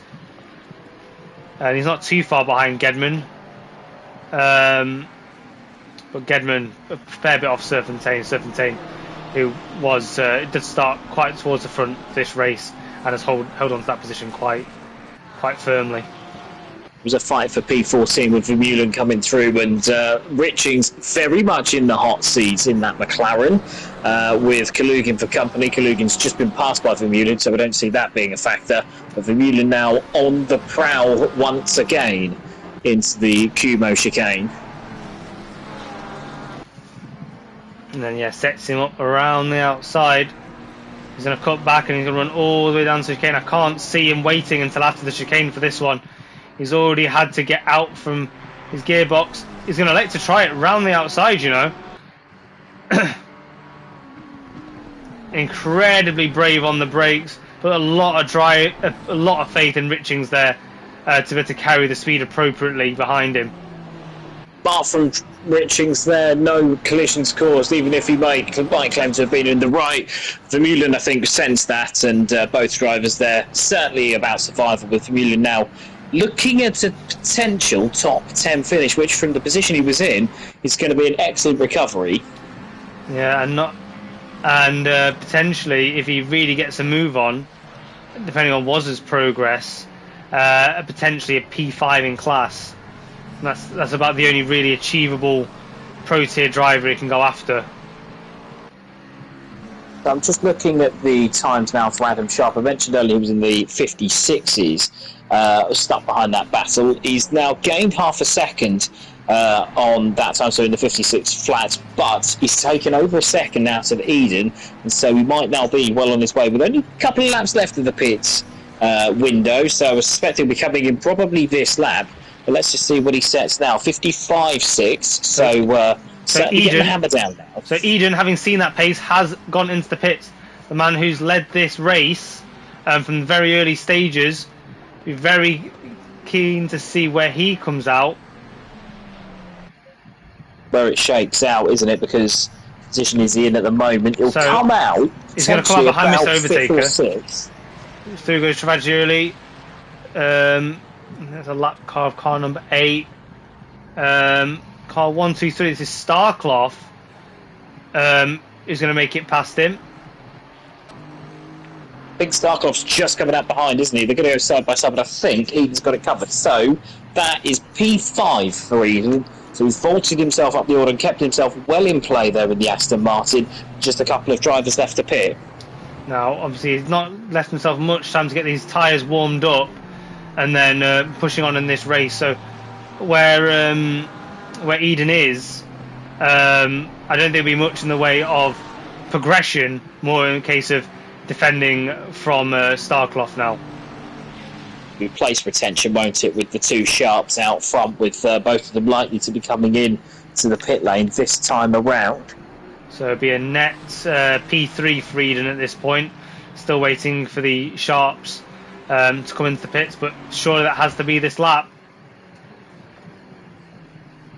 Because Eden was leading them, so unless they can put a lap in that's maybe 3-4 seconds faster, then it's going to be really tricky getting out and competitive. I think Mr. Overtaker is definitely going to overtake the lead here. Out there by himself with distant company there from Travaggioli, 1.6 behind. So this is where we see, I suspect that Adam Sharp will probably be coming out in, I would suggest, P6 behind Starclough to go after him, and Sharp might be vulnerable to Checkmasoff and Serpentine. Unless he has a really good pit stop, Johnny Sharp might be vulnerable to those two drivers. A little bit tardy as well going into the pit lane as well. Looks like he lost a little bit of time, so we'll see how this shakes out. So everybody's favourite defensive roadblock. Oh, car number 37. That's Sharp. That is Adam Sharp. It's 30 seconds stop go for speeding into the pits. So that Now, is that will get added on to the race time because he won't have time to serve it. should be an even bigger penalty. Probably looking at about a minute. I think 130 seconds or something like that. It's going to be, effectively, it's race ending. You may as well back up and go home now because that is terminal for his race as it is. And he'd come out in 5th position, or 6th position, so behind Starkloff, I do believe. So, yeah, disaster for the Yorkshireman. About the only saving grace is if you hope. We have not been really been keeping track on those that have been under blue flags, but if he's on the lap ahead, that might save him some positions. See where he comes out now. I suspect it's even worse because I think he's retained 3rd place he has.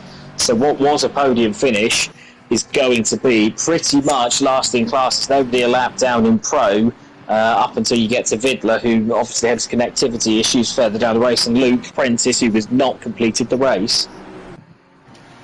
I mean, it is a huge shame. I mean, I imagine he's probably slammed on as well. He's probably actually cost himself time in the process, but crossing that line is... That may well be why it said that I thought that he gained as much time as he had, because he's actually, if you can see there, he leapfrogged Andrew Eden, and he wasn't anywhere close to being 8 seconds clear of Johnny Sharp, so that may be a reason as to why, as we see now a last lap lead battle, haven't we? Yeah, I mean, I've just picked that up. Travaglioli got himself within a second, so I think we're going to stay on board with this for the duration of the final lap, because it could be absolutely fireworks. Travaglioli coming all the way from the back of the grid, a second to last place out of the reverse grid, and all the way back up to P2, chasing down a very, very well hard-earned lead if he manages to take it from him. But this track is tight in places. Where it's wide, it's slow, and your traction zones have to be flowing to get the drive. And he's picking up a slipstream, but that Mustang isn't going anywhere on a straight in regards to anywhere closer to Travaglioli. So Travaglioli really has to make Mr. Overtaker think, make him make a mistake. This is for the win in Pro and overall. There is an overall championship the drivers do need to concern themselves with, but that isn't this. This is for bragging rights in Pro. Travaglioli now down to under 4 tenths. He's going to have to drive absolutely perfectly, because Mr. Overtaker looks like he does have this one covered. Unless there's any late mistakes, challenges. Doesn't look like he took the Schumacher S is all that great, but the carried speed has done him well. Now this is a crucial corner. If he can set up this curve, then maybe he can get a good run down the straight, pick up the slipstream from the Mustang. But the Mustang has got a good enough drive, and if he gets in ahead of the chicane here, that should be pretty much it. Just doesn't need to overcommit. And he's done very well through there. Will Travaglioli start this final dive? He thought about it. He definitely thought about it. But well cut off by Mr. Overtaker. And he now powers to the line. A well-earned win for Mr. Overtaker. Bit of a weave. Travaglioli tried to chase into the line. And Eden, a great drive from towards the front. Held on to that position despite, I think, this suboptimal strategy holding it late. That's a P3 for him, so well done. Starkloff chasing the pro drivers to the line, P4 for him. Then Jablonski, who made crucial overtake, and look, he's left those who overtook earlier in the absolute dust, and he comes home for a P2 in class. Johnny Sharp in P6, Chetmasov in P7, Serpentine in P8, then Wazza, the detached member of the pro crew, down in P10, P4 in class. Then Donkin, very good finish, P11.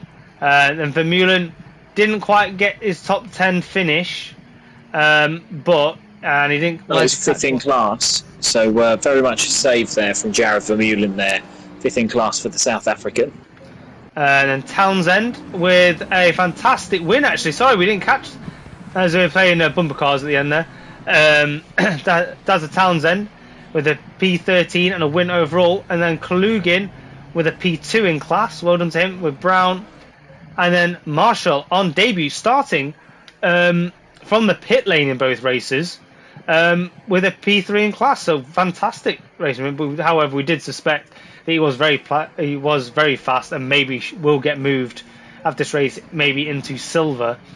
Adam Sharp, after all of his trials and tribulations, does end up down in P21, second to last in the pro class. Actually, last out of the classifieds. And then we've got Kazakevich down P22. Got David Fast 23rd ahead of Brush Tully, Van der Waal and Coppens in 26th. Felix in 27th ahead of Thacker, I think, in 28th. And Cherry Moore, who got caught up earlier on, Gav Cherry Moore in 29th. And then you've got Darren Mark Davies, the commentary goat from before. Shabazniak in 31st from pole position, a bit of a baptism of fire ahead of Trotman, Vidler, Kelleher, De Bont and Prentice, who all had strife in the race. I think Prentice an early casualty, whereas De Bont and Kelleher out early on as well. Yeah, well done, Townsend. I've just seen you pop up in the comments, so well done to you, my friend. Just going to quickly save the highlights once again. We'll go to that as we usually get a few guests come in after the stream to have a little bit of a chat. Oh, no, that's the wrong one.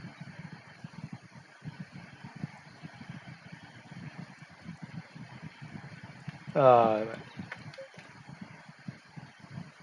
Save the entire replay. Let's try that again.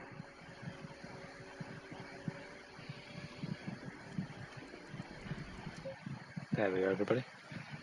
So yeah, that has been your round one for SimNet Super Sprint Sunday. Obviously, we are going to pause for any interviews that want to be done post-race, but for that, we're going to give them something to peruse over in the form of the highlights.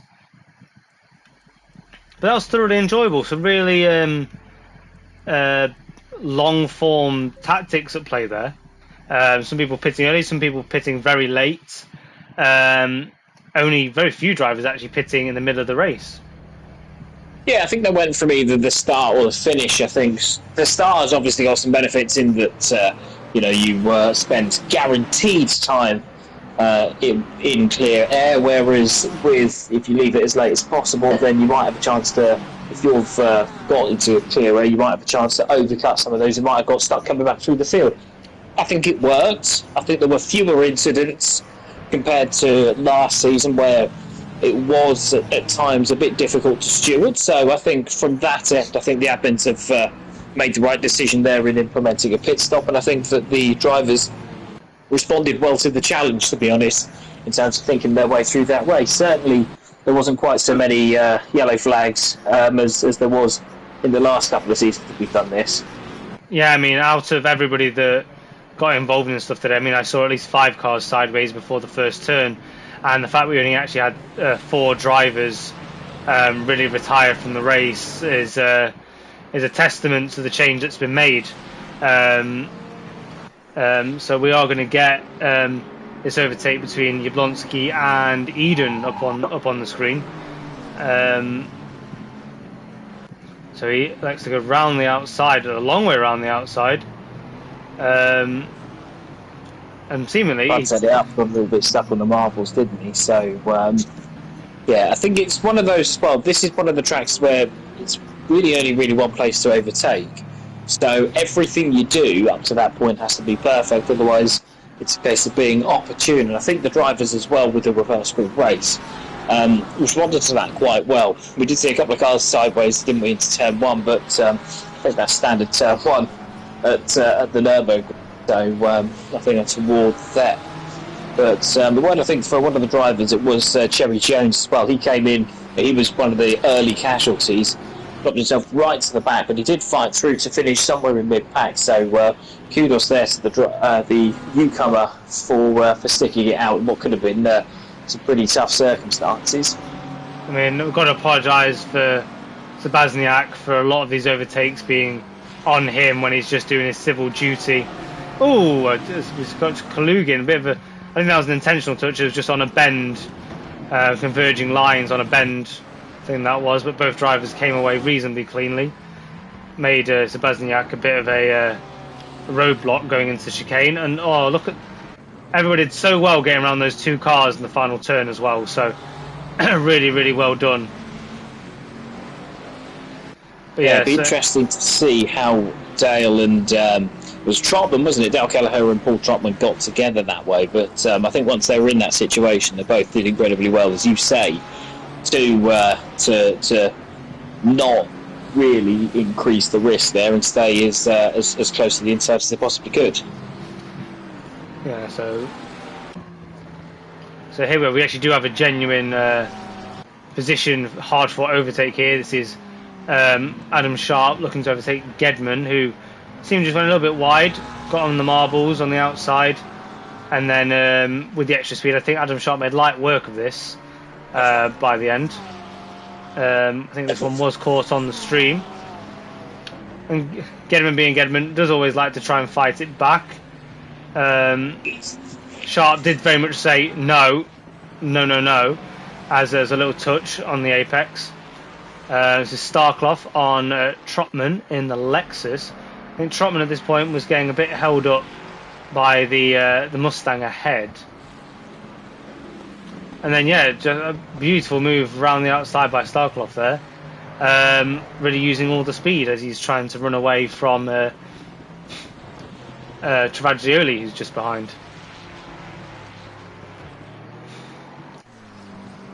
I think it's very much a race of what might have been for Adam Sharp. We've focused on that a little bit, haven't we? It's very much a race of what might have been. Obviously, he came back out into the pit, back out of the pits in third position, and then obviously the stop-go penalty, regardless of whether he served it or not, he would have been right towards the back there. So potential for the year, for the season, sorry, for Adam Sharp. But yeah, be kicking himself, won't he, for that particular misdemeanor. As was Heyman, Cole pits everything. Heyman's out of the pits, not too close that one.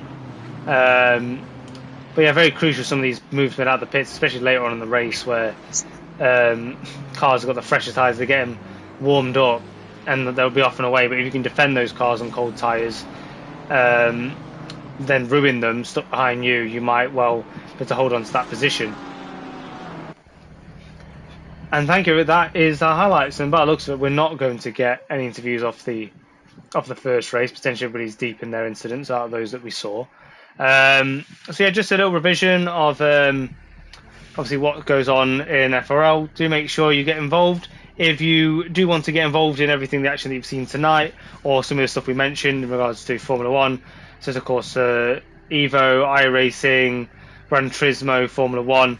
Do reach out in the comments and an admin will get back to you and give you a Discord or SimGrid link, which is necessary to get involved in the action. Like, subscribe and hit that notification bell to make sure you don't miss any of the upcoming streams. If you are part of the community already, do consider joining the Patreon for those extra perks I mentioned earlier, like your special race number, early access to events, and your own Patreon server to practice in. And obviously do take a look at our sponsor SimNet, who offers high quality sim racing equipment for your leisure. But it's been very much, and I hope you've all enjoyed your baptism of fire, the new partnership between myself and Jack this evening. Hopefully it's all gone smoothly in the eyes of the viewer. I feel it's gone quite well. And yeah, we'll see you all next week, same time, 8 o'clock stream for your Super Sprint Sunday. Have a good night, guys. See you next week. Bye. Bye.